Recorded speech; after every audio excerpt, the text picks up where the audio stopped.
Kondisi di Selat Hormuz terus memanas. Kali ini Iran diduga menyerang kapal komersial Saudi yang mencoba melintasi perairan Oman. Beredar video di media sosial, salah satu kapal komersial milik Arab Saudi terbakar hebat di perairan Oman. Menurut laporan maritim awal dari UKMTO, ruang mesin sebuah kapal terbakar di 8 mil barat laut Khumzar, Oman. Dugaan sementara kapal terbakar akibat terkena proyektil. Seluruh awak kapal berhasil dievakuasi dengan selamat. Belum ada pernyataan langsung baik dari Arab Saudi maupun Iran, namun serangan ini terjadi tepat 1 jam setelah Houthi memperlakukan blokade laut penuh terhadap Arab Saudi.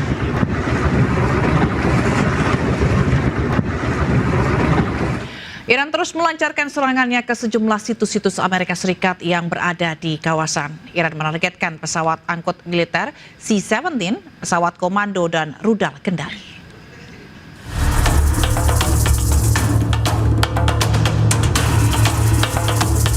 Korps Garda Revolusi Iran merilis rekaman serangan gelombang ke-21 dan 22 Operasi Nasr 2. Rudal-rudal diluncurkan dari sejumlah lokasi menuju situs-situs militer Amerika Serikat yang berada di Timur Tengah. Iran meluncurkan sejumlah rudal berbahan bakar padat, Khaibar, Sekan, Zulfikar, dan Fateh. Rudal-rudal ini bertuliskan, siapapun yang mengganggu keamanan rakyat Iran, dirinya sendiri pun tidak akan aman.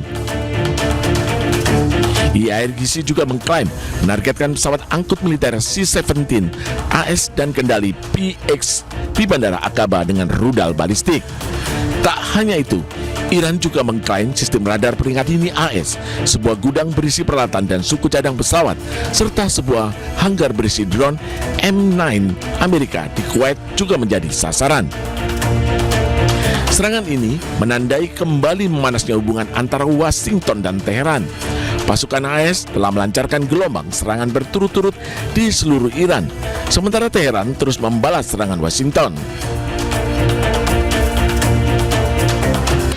Pemirsa, Amerika Serikat dilaporkan kembali melancarkan serangan ke Iran. Serangan menghantam sebuah jembatan di Bandar Abbas.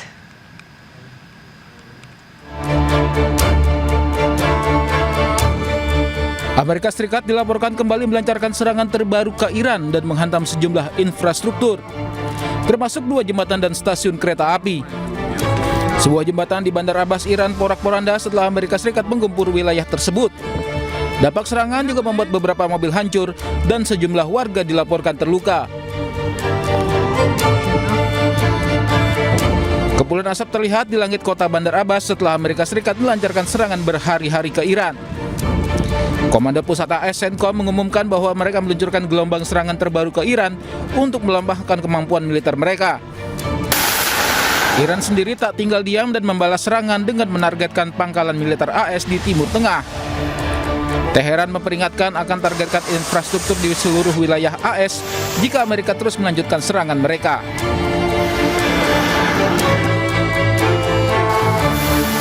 Juru bicara Kementerian Luar Negeri Iran menyatakan bahwa Teheran telah menerima usulan dari para mediator mengenai negosiasi dengan Washington setelah eskalasi terbaru dalam konflik dengan AS. Melalui Kemenlu, Iran menyatakan bahwa kesepakatan hanyalah tinta di atas kertas tanpa adanya komitmen. پیشنهادهای مطرح شده از طرف میانجی‌ها به ما اعلام شده، ما این رو دریافت کردیم، اما الان در مورد جزئیاتش من اجازه بدید که دیگه ورود نکنم، ولی اصل موضوع که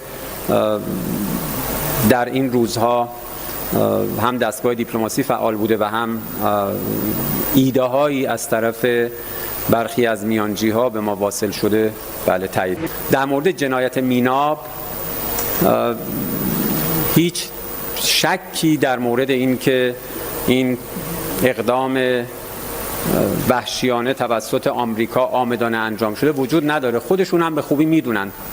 اما یک نکته ظریف رو در نظر داشته باشید، آمریکایی ها با برجسته کردن موضوع میناب در صدد الغای این پیام هستند که گویا هر جنایت دیگری که در چه روز و بعد در همین ایام صورت گرفته حتما قانونی بوده. Sementara itu, Menteri Luar Negeri Amerika Serikat Marco Rubio mengatakan bahwa Amerika Serikat menyerang Iran atas perilaku Teheran di Selat Hormuz. Namun Amerika menegaskan terbuka kembali untuk diplomasi dengan Iran. I think we're always open to diplomacy. It has to be real. It has to be a deal that they're willing to live by. Look, Iran. Ya, terima kasih Mbak Aisyah. Tadi kita melanjutkan bahwa sebenarnya seberapa besar kekuatan Iran untuk melakukan perang total ini melawan Amerika Serikat. Akankah mampu benar-benar untuk jor-joran melawan Amerika dalam hal ini?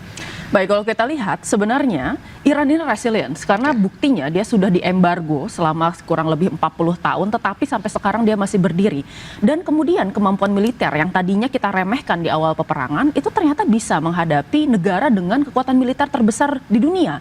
Nah, sekarang kita berada di dalam posisi yang cukup menarik karena dalam konflik ini tuh ada sekitar 3 tahapan nih. Tahapan pertama itu adalah penyerangan untuk kemudian bisa menggulingkan rezim. Kita sudah melalui itu dan gagal total, Epic Fury dan Roaring Lion.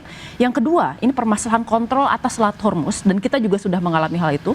Kita masuk ke tahapan ketiga, yaitu bagaimana kemudian ya konflik ini dapat diselesaikan gitu. Nah, sekarang kita bisa melihat bahwa eskalasinya masih terus naik turun. Kenapa? Karena kedua negara saat ini itu terjebak dalam yang namanya adalah teori chicken game theory, ya, di mana keduanya tidak mau nih kalah karena deeskalasi. Maka dari itu dua-duanya mengekskalasi terus-menerus karena mereka merasa bahwa kalau saya deeskalasi, saya akan merugi.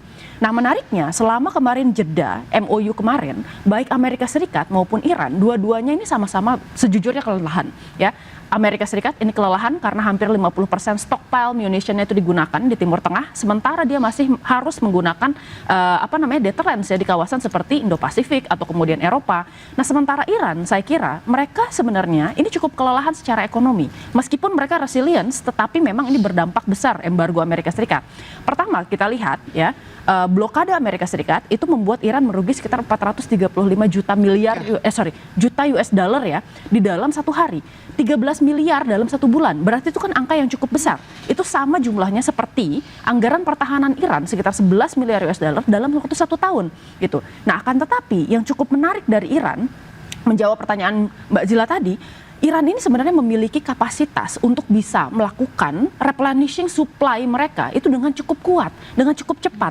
Kenapa? Karena kalau kita lihat misalnya saja produksi dari drone Shahid 136 ya dalam 1 bulan dia bisa menghasilkan sekitar 50 sampai 100 model gitu, dan itu sebenarnya angka yang cukup besar. Sekarang kita lihat dari Amerika Serikat, mereka membutuhkan waktu kurang lebih 4 tahun untuk bisa memproduksi dengan skala penuh di awal perang ini. Itu kan sebenarnya kemampuan yang sangat berbeda jauh.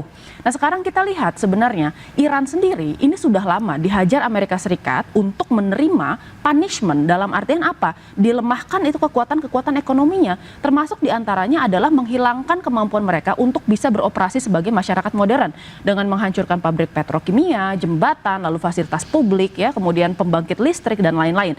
Jadi yang sebenarnya diincar oleh Amerika Serikat adalah mencoba untuk memiskinkan Iran, menghilangkan kapasitas Iran untuk bertahan sehingga Iran kembali ke meja perundingan. Jadi kita sebut namanya adalah coercive diplomacy. Nah, akan tetapi yang perlu kita waspadai, tadi kita bicara tentang domestik di Amerika Serikat.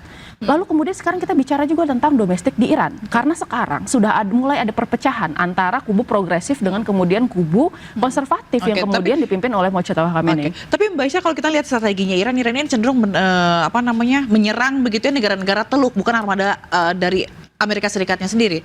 Iya, karena kita melihat bahwa Iran ini saat ini memiliki banyak sekali kemudian rudal, tetapi yang paling banyak stokpilnya itu adalah yang jangka jarak dekat dan kemudian jarak menengah.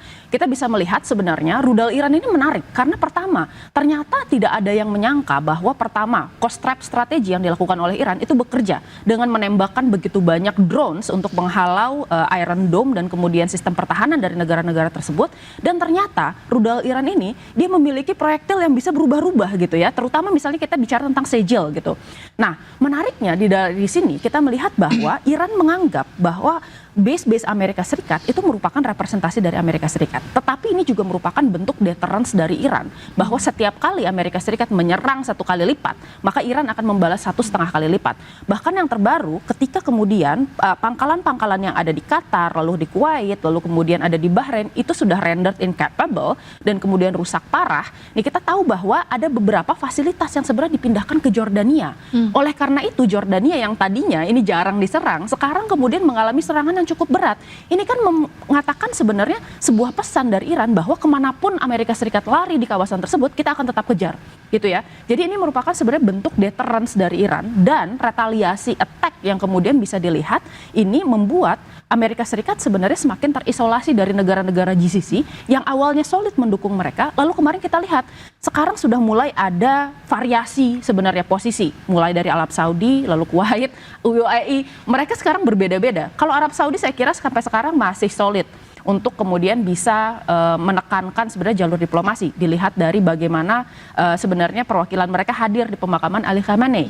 Tetapi kan kalau kita lihat UAE misalnya, dia sudah normalisasi hubungan dengan Israel. Lalu kemudian sekarang dia juga memindahkan baterai Iron Dome dari Israel ke negaranya. Dan ini memperlihatkan sebenarnya seberapa dekat hubungan mereka berdua. Belum lagi misalnya Oman yang sampai sekarang itu dekat dengan Iran juga dan berusaha untuk bernegosiasi. Mungkin ini Bapak bisa menjelaskan lebih lanjut karena keahliannya di Timur Tengah. Tapi yang kita lihat sekarang ini semakin kompleks, dan negara-negara Arab Teluk ini berusaha untuk menahan diri agar tidak sampai menjadi belligerent atau pihak yang bertempur dalam peperangan Amerika Serikat, Iran dan Israel ini. Baik, kalau Pak Tabrani sepakat dengan Mbak Aisyah atau ada catatan sendiri? Gini ya, kita lihat itu sebenarnya kalau meja perundingan kembali dipaksakan gitu, itu kan banyak sekali sayap-sayap Iran yang mulai dipatahkan.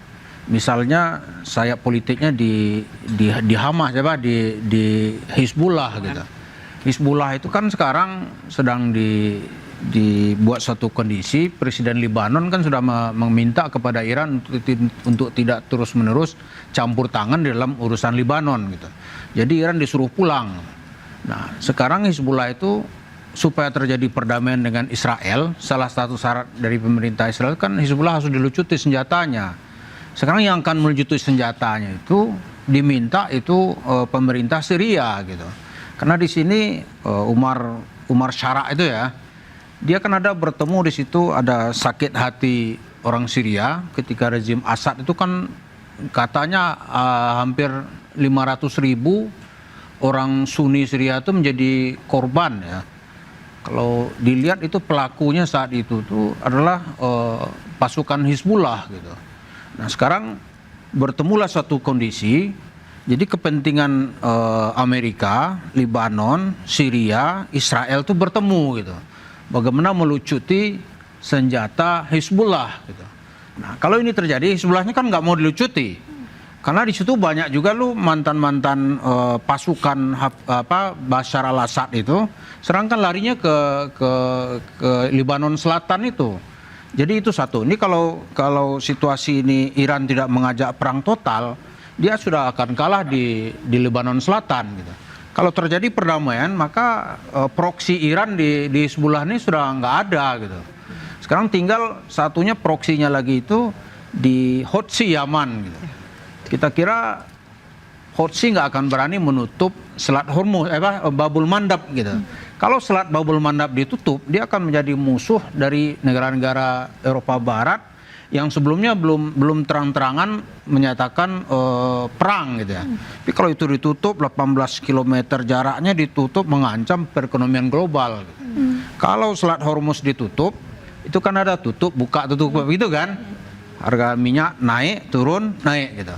Tapi belum semua negara merasa terancam gitu. Tapi kalau Selat Babul Mandab yang ditutup, semua negara akan terancam. Jadi kita lihat lama-lama kemampuan Iran ini ya, karena dia lama di embargo ya, di embargonya lama sekali gitu. Kemudian membuat dia tuh sulit secara ekonomi itu setelah Selat Hormuz ditutup total oleh Amerika gitu. Berat sekali dia. Dampaknya juga udah ke ASEAN sekarang kan ya. Iya, berat sekali dia. Karena itu ya yang diserang itu ya yang seperti tadi itu yang rudal-rudalnya jaraknya itu yang menjangkau negara-negara di seberang laut mereka gitu. Lalu kalau ini berkepanjangan, kan sekarang Uni Emirat Arab kan juga sudah menandatangani kerjasama memproduksi rudal drone murah gitu yang diproduksi oleh Ukraina. Kan Ukraina kita lihat berapa waktu lalu itu bisa menembus Moskow kan, drone murah gitu. Diproduksi juga secara massal. Jadi kita lihat untuk ke depan ini perangnya akan makin panjang nih. Karena produksi Iran itu drone rudal tuh banyak sekali dia punya ternyata. Oke. Banyak sekali. Oke. Lalu kita melihat bagaimana dampaknya nanti terhadap negara-negara lain atau dampak global dari perang berkepanjangan ini. Tapi jangan dijawab dulu, Pak Tabrani, karena kita akan jeda terlebih dahulu. Pemirsa, jangan kemana-mana, tetaplah bersama kami.